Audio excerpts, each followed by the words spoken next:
I thought about doing this video for a while now, hesitated to do it because it's very hypocritical. I said recently I wanted to stay away from some negativity, and the root of this video, it's an opinionated negative take. But that's okay, because in my professional career, I've learned that negativity, at least if it's constructive, can be a good thing, right? I'm gonna use the sandwich technique.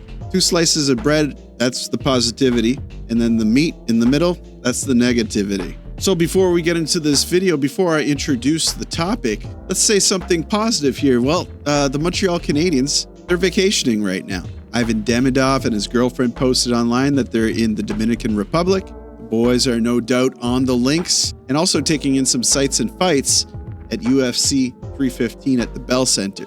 But there's at least a couple of Habs that I'm wondering what is going to happen over the summer before the next season starts. And that brings me to today's topic. I have opinions about what Jeff Gorton and Kent Hughes had said at a recent manager debrief of the season. So let's talk about it.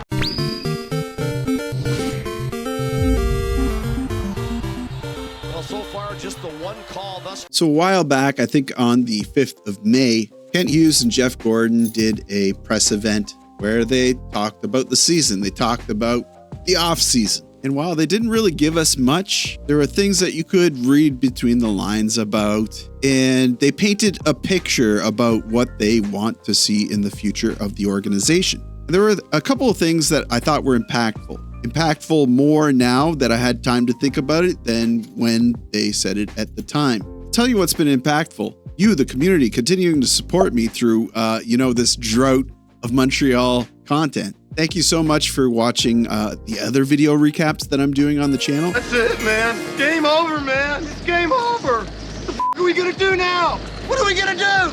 Maybe we could build a fire, sing a couple of songs. Opportunity, Hughes, misfires, passes across the shot. They score! Can you believe it? He's all scared. I see you. You're scared. Okay. I have been loving these 24-25 playoffs. Lots of drama, lots of insane games, buzzer-beating games. But it's great that you have all been here to share. Comment in the comment section. I've been seeing all of my Canadiens fans commenting on these Oilers recaps, Winnipeg recaps, Toronto recaps. And I just really appreciate it. Thank you, guys. If you're not already a subscriber, please subscribe. I'd love to have you. If you're subscribed already, like the video. Let's try to reach, I don't know, what's a good number? 800 likes? And comment below as well. If you don't know what to comment, tell me what your favorite song is currently. So as I was saying, Kent Hughes and Jeff Gorton gave us some insights about what they want the team to look like in the 25-26 season. They said they don't want to put any roadblocks in front of young talent. And then they said, hold your breath, that there's a place on the team for Kirby Dach. Yeah, I now think that is a hypocritical statement. Kirby Dach has now played for the Montreal Canadiens in 3 consecutive seasons. The fly in the ointment there with that statement is he hasn't played any full seasons, and his second season with the team was only 2 games. Remember that injury? Since returning from that injury and looking back at the previous season, there were moments of brilliance, but overall it was a season that was worse than his last significant season with the Montreal Canadiens. He played 57 games and accumulated 22 points, 10 goals, 12 assists. Whereas the previous significant season, he played 58 games, 1 more, contributed 14 goals, 4 more, 24 assists, double what he did this season, for a total of 38 points. He was -2 that season. This last season, he was -29. Oh, brother, this guy stinks! I think probably among the worst in the NHL, if not the worst for centers, certainly. So what does that say to you? Is that necessarily a reflection of his compete level? By the way, I've noticed that the word compete is being used a lot in the Montreal management system. And I think it's a great word, and I think it's great that they're using it and focusing on it. But getting back to that question, is it a reflection of his compete level? No, I wouldn't say necessarily. I would say a lot of it has to do with who he is paired up with, which is why I think I initially agreed with the sentiment or the theme that Hughes and Gorton were setting up during the last press event. Press event? Sound like Matt Berry. Do you guys know who Matt Berry is? You really are the most devious bastard in New York City. Anyway, the theme was that they thought it's not necessarily a second C that they need, which I actually disagree with. It might be that they needed better support in the second line roles, which I do agree with. Alex Newhook and Patrick Laine supporting Kirby Dach, that does not sound like a recipe for success now that I've, been able to see how that line works. So would putting Ivan Demidov on the line with Kirby Dach do something? I think yes, it would. But wait, why take that risk? And why would you contradict yourself by taking that risk and then blocking up the tunnel for young, talented individuals on the Rocket to implement into the team? Kirby Dach is on his third year of a 4-year contract. The risk level is low. He's being paid $3,362,000. But after the season they just had, demonstrating that they're capable of doing it, they just need to find a foothold. Why wouldn't you go out this summer and find a real good foothold by acquiring a certified second center? They'll have the cap space. You're going to be seeing some guys, leaving the team. Open it up for those younger guys, but also get the role that you're aching for. And I just find there's too many strikes against Dach to keep him at this point. I would prefer to keep Dvorak over Dach. Continue using Dvorak in that very supplementary role that he's been fulfilling. Incredible face-off percentage, right? A grinder with a high compete level. It's now occurring to me how much this doesn't make sense and how much their theme does not make sense with Kirby Dach.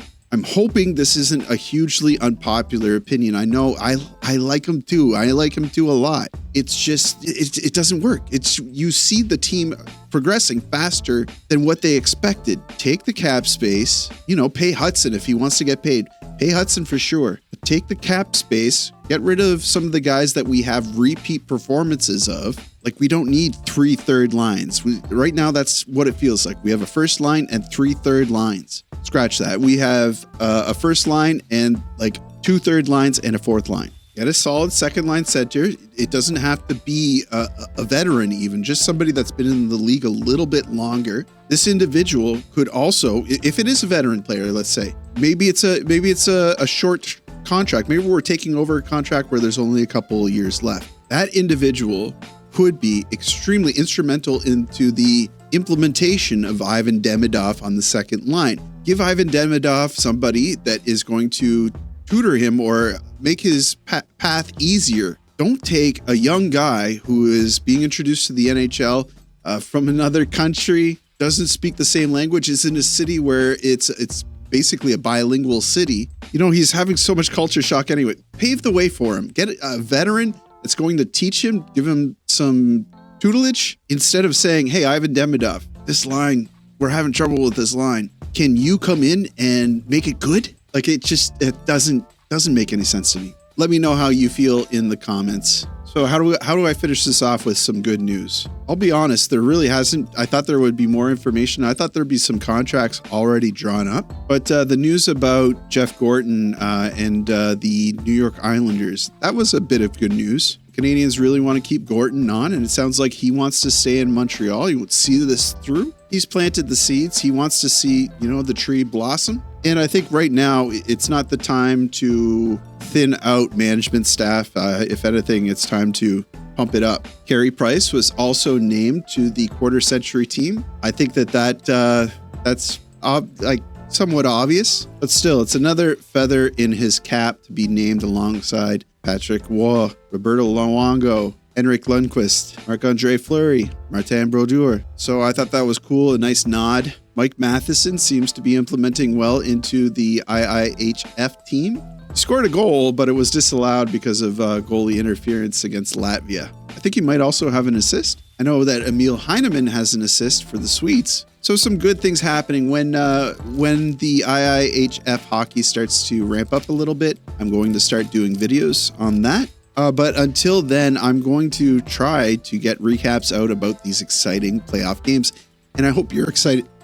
I hope you're excited about it too. I need a mint. I mean, this is great stuff. This is, where we potentially could be watching individuals who could be acquired this season playing in the play. There's a lot of jobbers out on these teams currently.